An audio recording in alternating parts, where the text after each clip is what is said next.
Bhiram Sridhar Reddy International School, #1 CBSE school for IIT Foundation. Best campus, best infrastructure, best hostel, best food, best results.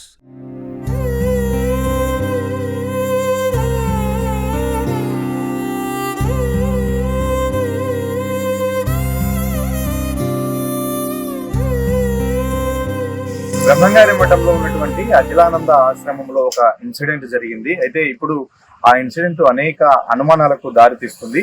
April 6వ తేదీన అక్కడ 8వ తరగతి చదువుతున్నటువంటి సాత్విక్ అనే విద్యార్థి అనుమానాస్పదంగా మృతి చెందాడు. అయితే దానికి సంబంధించి వాళ్ళ పేరెంట్స్ గడిచిన 2 నెలలుగా వివిధ రకాలుగా తమ కొడుకు మరణానికి కారణం ఎవరో చెప్పాలంటూ పోరాడుతున్నప్పటికీ ఏ ఒక్కరు కూడా వాళ్ళకు సమాధానం చెప్తున్నటువంటి పరిస్థితి కనిపించట్లేదు. స్థానిక పోలీసులు పూర్తిగా ఈ కేసును పక్కదారి పట్టించే ప్రయత్నం చేస్తున్నారంటూ కూడా వాళ్ళ తల్లిదండ్రులు ఆవేదన వ్యక్తం చేస్తున్నారు. మనతో పాటు సాత్విక్ తల్లి వీరమ్మ ఉన్నారు. అసలు ఏం జరిగిందో ఆ రోజు తెలుసుకునే ప్రయత్నం చేద్దాం. మా మీకు ఎన్ని గంటలకు ఈ ఇన్సిడెంట్ జరిగిందని, ఏం జరిగిందని ఫస్ట్ మీకు ఏం చెప్పారమ్మా వాళ్ళు? మా అబ్బాయి నైట్ 9 గంటలప్పుడు చనిపోయాడు అన్నారు సార్. నైట్ 9 గంటలప్పుడు చనిపోతే పొద్దున్న 7 గంటలప్పుడు ఫోన్ చేశారు సార్ మాకు. ఇట్లా అబ్బాయి స్నానానికి వెళ్ళి కరెంట్ షాక్ కొట్టి పడిపోయాడు, కొంచెం సీరియస్గా ఉందని రాండమ్మా అన్నారు. మేము ఆమె గుండె ఆగిపోయినట్టు ఆమెను కింద పడిపోయాను సార్. నేను కింద పడిపోతే మీరు దయచేసి రాండమ్మా, మీకు ఏ విధంగా ఇబ్బంది ఏం లేదు రాండమ్మా అన్నారు. మేము అప్పటికప్పుడు బైక్ మీద నేను మా ఆయన బయలుదేరాం సార్. బయలుదేరేసరికి బేస్తారపేట మధ్యలోకి వచ్చేసరికి మా వాళ్ళు ఫోన్ చేసి చెప్పారు సార్ అబ్బాయి చనిపోయాడు రీసెంట్ గానీ. అక్కడికి వెళ్ళి ఒక 10 నిమిషాలు కూడా బాబు దగ్గర మేము కూర్చోలేదు సార్. కూర్చోంగలోనే వాళ్ళ నాన్న ఇట్లా అబ్బాయిని పట్టుకొని లేపి ఇట్లా కూర్చోబెట్టుకొని ఏడుస్తున్నాడు సార్. మరి వాళ్ళకి ఏం అనుమానం వచ్చిందో ఏ మామయ్య లోపలికి తీసుకెళ్లారు. మాకు అసలు ఏం జరిగింది ఎక్స్ప్లెయిన్ కూడా చేయలేదు సార్ మా అబ్బాయికి. వాళ్ళకై వాళ్ళు సృష్టించుకొని అప్పటికప్పుడు అంబులెన్స్ పిలిపించి అంబులెన్స్ ఎత్తి పంపించారు సార్. మాకు ఏం జరిగింది, మీకు ఇలా ఈ విధంగా న్యాయం చేస్తామని కూడా ఎవరు స్పందించలేదు. పోస్ట్ మార్టం వద్దు ఏం వద్దు అన్నాం సార్ మేము. కానీ మీరు పోస్ట్ మార్టం చేస్తేనే మీ అబ్బాయిని పంపిస్తాను, లేకపోతే మీరు ఇంటి శవాన్ని తీసుకెళ్ళలేరు. మీ అబ్బాయి ఉండడం వల్లే మా ఆశ్రమానికి చెడ్డ పేరు వచ్చింది. మీకు మాతో మాట్లాడే అర్హత లేదు, దాటి మాట్లాడాలని మా అబ్బాయి మీద అన్ని అపనిందలు వేశాడు సార్. శవాన్ని బ్రాలు తీసుకెళ్ళాడు, ఇట్లా మాతాజీ గుండా ఇవి తీసుకొచ్చి బీర్జాలకు రుద్దుకున్నాడని చెప్పారు సార్ మాకు. అందువల్లనే మాకు అనుమానాలు వచ్చినాయి సార్. వీరాజనంద స్వామి సార్, వీరాజనంద స్వామీజీ, మాతాజీ భవానీ నందిని మాతాజీ, యుగేందర్ అనే యువకుడు, బుజ్జిబాబు అనే సార్. ఈ 4 మీదనే మాకు అనుమానం. కానీ మేము గత 2 నెలలుగా పోలీస్ స్టేషన్ చుట్టూ తిరుగుతున్నాం సార్. కనీసం ఎస్ఐ గారు కానీ ఎవరే కానీ ఇంచే కూడా స్పందించలేదు సార్. మమ్మల్ని ఘోరంగా అవమానించారు సార్ మమ్మల్ని. అంత దూరం నుంచి ఒంగోలు నుంచి కుక్కలు తిరిగినట్టు తిరిగినా సార్ స్టేషన్ చుట్టూ. కనీసం ఇప్పటికీ మాకు ఎవరు న్యాయం చేయలేదు సార్. సార్ మా అబ్బాయి ఏ విధంగా చనిపోయాడు అని అడిగినప్పుడు వాళ్ళు మీకు ఏం చెప్పారు? మాకు ఏమి స్పందించలేదు సార్. కరెంట్ షాక్ కొట్టింది, అయిపోయింది, జరిగిందే జరిగిపోయింది, ఏం చేస్తావు, అంతవరకు రుణం ఉంది. కొత్త చొక్క చినిగిపోతే బాధపడమా? కొత్త చొక్క ఏ విధంగా కరెంట్ షాక్ కొట్టింది అంటారు వాళ్ళు? ఆ మాతాజీ బ్రా తీసి రూమ్ లోకి పోయి బ్రా తీసుకొని పోయి కరెంట్ తీగ మీద ఇసిరేసి ఎవరైనా కొడతారని కడ్డీతో పట్టుకున్నాడు. మళ్ళీ ఇసిరేసిన అతను మళ్ళీ అతనే ఎందుకు తీయాల్సి వస్తుంది? అతనే ఎందుకు తీయాల్సి వచ్చిందంటే స్వామి చూస్తే కొడతాడని లెక్కలో తీయాల్సి వచ్చిందని చెప్తారు సార్. మరి చేతులతో కడ్డీ పట్టుకున్నప్పుడు చేతులు కాలాలి కదా సార్. మా అబ్బాయికి యాడే గాని కొంచెం కూడా దెబ్బ లేదు సార్. అంత ఒంటి నిండా గాయాలు, కొట్టిన దెబ్బలు, ఇక్కడే ఘాట్లు ఉన్నాయి, తల నిండా ఘాట్లు ఉన్నాయి సార్, వెనకాల కొట్టినట్టున్నాయి. ఆ విధంగా మాకు అనుమానం వచ్చి మేము పోలీస్ స్టేషన్ చుట్టూ తిరిగితే ఎస్ఐ గారు మా మీద ఇంత కూడా స్పందించలేదు. కరెంట్ షాకే కొట్టింది. ప్రతి ఒక్కరు ఇది ఒక ఆట అనుకున్నారు. ఫస్ట్ ఏమో చచ్చిపోయినాడు ఏం వద్దంటారు, మళ్ళీ కేసులు అంటారు, చంపినారంటారు. ఇది ఒక ఆట అయిపోయింది అని లెక్కలో మమ్మల్ని కీలనగా మాట్లాడారు సార్. పోలీసు వాళ్ళు కూడా మాకు ఏం స్పందించలేదు. ఏ పెద్ద మంది నీళ్లు కనీసం కూల్ చేసుకుంటే జరగాలి, లేకపోతే లేదు. వీళ్ళకి తినడానికి కూడా కూల్ లేదు. ఏం చేయగలరు మమ్మల్ని అని లెక్కలో దాటిపోండి, మీరు మీకు మాట్లాడే అర్హత లేదు, నీ కొడుకుకి ఏ గతి పట్టిందో మీకు కూడా అదే గతి పట్టిద్ది అని లెక్కలో మాట్లాడుతున్నాడు సారా స్వామి. మీ కొడుకు ఈ పరిస్థితులు ఎలా వచ్చాడో మీకు కూడా అంతే స్థితి వచ్చేటట్టు డైరెక్ట్ ఫేస్ టు ఫేస్ చేస్తారు. మీరు కూడా నన్ను ఏం చేయలేరు. అన్ని సపోర్ట్లు నాకు అనుకూలంగా ఉన్నాయి. అందరు నాకు అనుకూలంగానే చెప్తాడు, స్వామి మంచివాడు అని నేను లెక్కలో చెప్తున్నాను సార్. కనీసం మాకు పేరెంట్స్ గా ఎటువంటి విధంగా కూడా మాకు స్పందించలేదు సార్. ఇదిగో సరే అమ్మ బాబు చనిపోయాడు. మీరు అక్కడికి వెళ్ళే టయానికి స్థానికంగా ఉన్నటువంటి కొంతమంది పెద్ద మనుషులంతా అక్కడికి వచ్చున్నారు అన్నారు. అవును సార్. వాళ్ళతో మీరు మాట్లాడినప్పుడు వాళ్ళు చెప్తున్నది ఏంటి? పెద్ద మనుషులు మాకు అసలు ఏం స్పందించలేదు సార్. తర్వాత నెక్స్ట్ ఫోన్ చేసాం మేము. ఫోన్ చేస్తే మాకు 5 గంటలకే ఫోన్ చేశాడు, బాబు చనిపోయాడని చెప్పారు సార్. చెప్పిన తర్వాత మాకు అసలు ఏం తెలియదు, ఏం జరిగింది కూడా. అబ్బాయి బట్టలు పిండుకోవడానికని అక్కడికి వెళ్ళి ఆ బట్ట తీసుకెళ్లి అక్కడ వేయడం వల్ల చనిపోయాడని చెప్పారమ్మా. అంతకు మించి మాకేం తెలియదు అన్నారు. మరి తెలియదు అన్నప్పుడు మీరు పెద్ద మనుషులుగా ఎందుకు సంతకాలు చేశారని నేను అడిగాను సార్. మాకేం తెలియదమ్మా, అంతా స్వామి చెప్పాడు అట్లే చేశామని లెక్కలో మాట్లాడారు. ఎవడో వెంకటరామరెడ్డి అంట సార్, ఎవరో అతను తోట్లపల్లి అంట. ఎప్పుడో 2 నెలలు అయింది, జరిగిపోయింది, అయింది ఏదో అయిపోయింది, చనిపోయిండు, చనిపోయిన పిల్లోడు రాడు. ఇప్పుడు ఏం చేస్తారు మీరు? ఏం చేయగలరు? జరిగిపోయింది ఏదో జరిగిపోయింది, ఏం చేయగలరు? ఏం చేయలేరు మీరు. అవును, బెదిరించారు సార్. రీసెంట్ గా మా ఊరికి కూడా వెళ్ళారు, కొంతమంది పెద్ద మనుషులు కూడా పంపించారు. కూర్చొని మాట్లాడుకుందాం రండి అమ్మా, ఇప్పుడు వాడికి అంత వరకు ఉంది, పలానా వాళ్ళ చేతిలో చనిపోవాలని రాసి పెట్టింది, చనిపోయాడు, అంతకు మించి ఏం లేదు, కూర్చొని మాట్లాడుకునేది ఏముంది సార్? ఈ 2 నెలల నుంచి మేము ఇంత కడుపు కోతతోటి ఇంత క్షోభ అనుభవిస్తున్నాం.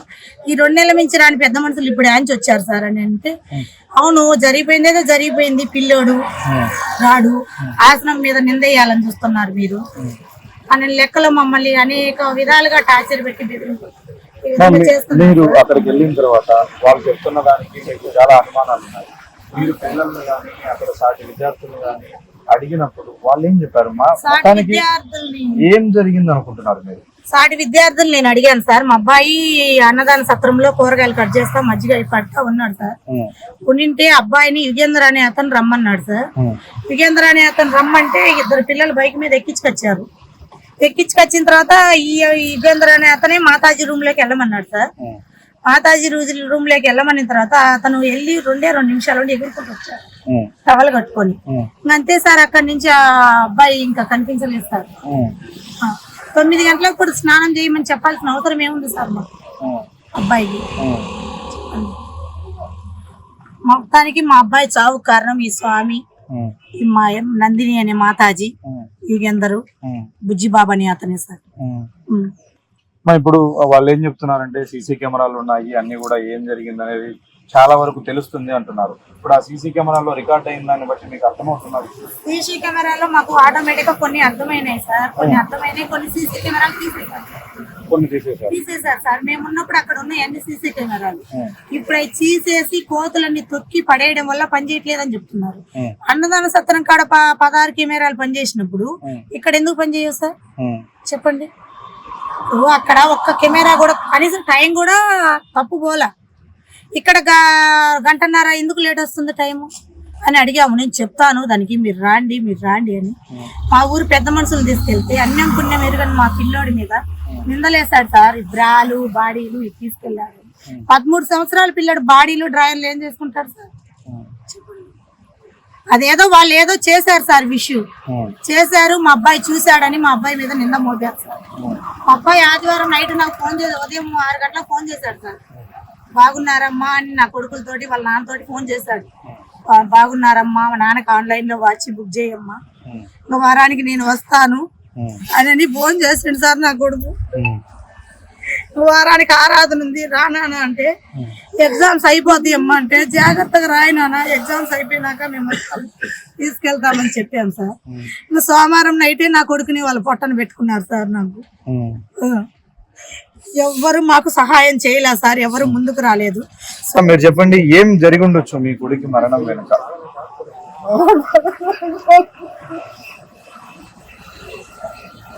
వాళ్ళు ఏదో చేస్తారు. మళ్ళీ ఎస్పీ గారి కూడా పెట్టినా సార్. ఎస్పీ గారికి కూడా పోతే ఎస్పీ కూడా మనకు చెప్పినా కానీ ఎస్ఐ మాకు ఏ న్యాయం చేయలేదు సార్. మాకు ఎస్ఐ గారు మాకు ఏ న్యాయం చేయలేదు సార్. ఎస్పీ గారికి కూడా పోయినా కడప ఆడు కూడా సంఘంలో పెట్టించిన సార్.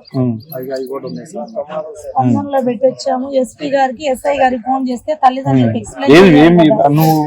నీకు తెలిసిన సమాచారంలో ఏం జరిగి ఉండొచ్చు? అదేదో జరిగింది సార్, అదేదో ఊసి జరుగుతుంది సార్. అదేదో మా వాడు చూసి అందరికి చెబుతారని చెప్పి ఇదేదో జరిగింది సార్. జరిగి మళ్ళీ మా వాడి మీద అబండాలు వేసినారు మా కొడుకు మీద. మేము 2 నెలలు పైకి మాకేం లేదు సార్, మా చెట్టు పొలం లేదు. మా కొడుకు పడిపోయి మా ఖర్చులు పంపుతున్నారు సార్. ఇప్పుడు డిగ్రీ ఫస్ట్ ఇయర్ చదివిస్తున్నాడే పడిపోయింది సార్. మా తమ్ముడికి న్యాయం జరగాల, మీరు ఖర్చులకి పని చేసిన పంపిస్తారు మీరు పోయి. మా తమ్ముడికి న్యాయం చేయాలి కదా చూడండి. మా తమ్ముడు మా కొడుకు పడిపోయింది సార్. ఇప్పుడు స్కూల్లో పని చేసినా కానీ 10 రోజులు పట్టింది, 10 రోజులు పట్టింది చెప్పుకుంటాను. కాలేజీ పోదు అమ్మన్నారు కానీ మీరు అక్కడ తిరిగి మాకు కొత్తగా కడటానికి కష్టంగా ఉన్నాను. మీరు తిరిగి మా ఖర్చుకి డబ్బులు కూడా పంపిస్తాడు సార్.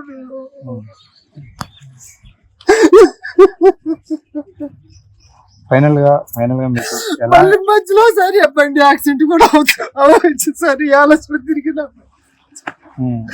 నెల నుంచి తలకాయ పోటీ వచ్చింది. ఇప్పుడు ఫైనల్ గా మీరు ఏం న్యాయం కోరుకుంటున్నారు, మీకు ఏం కావాలనుకుంటున్నారు? తప్పు చేసిన వాళ్ళకి శిక్ష పడాలి సార్. తప్పు చేసిన వాళ్ళకి శిక్ష పడాలి. అది ఏ విధంగా జరిగింది అనేది తెలియాలి మాకు. ఆశ్రమంలో సాత్విక మరణం వెనక అనేక దృష్టిలు ఉన్నాయి, అనేక అనుమానాలు ఉన్నాయి. చివరికి మా కొడుకు మరణానికి గల కారణాలు ఏంటో తెలియాలి అని తల్లిదండ్రులు 2 నెలలుగా పోరాడుతూ ఉన్నారు.